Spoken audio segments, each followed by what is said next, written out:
बोलो शंकर भगवान की जय, माता पार्वती की जय।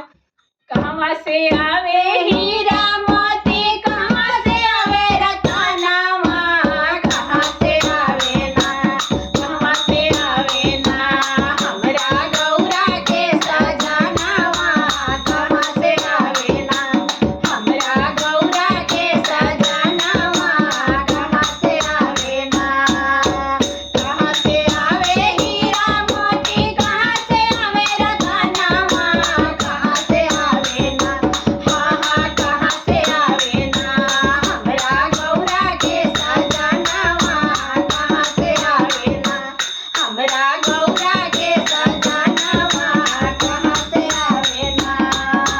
सिनरा घर से हीरा मोती, ओढ़े से रतनवा, काशी से आवे ना, हाँ हाँ काशी से आवे ना।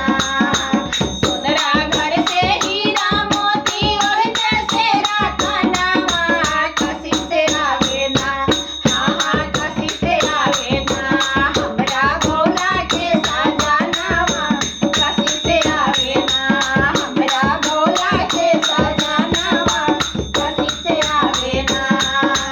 कहवा रखबो हीरा मोती, कहाँ रखबो रतनवा, कहाँ बैठैबो ना, हाँ हाँ कहाँ बैठैबो ना, कहाँ रखबो हीरा मोती, कहाँ रखबो रतनवा, कहाँ बैठैबो ना, हाँ हाँ कहाँ बैठैबो ना हमरा गौरा के सजनवा, कहाँ बैठैबो ना हमरा गौरा के सजनवा, कहाँ बैठैबो ना।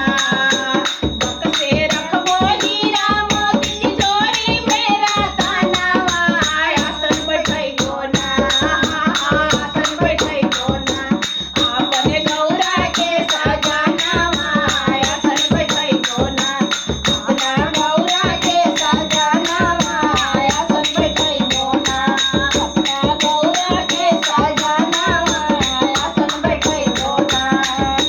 टूटी जइहे हीरा मोती, टूटी जइहे रतनवा, शीश दिहे ना, हाँ हाँ शीश दिहे ना।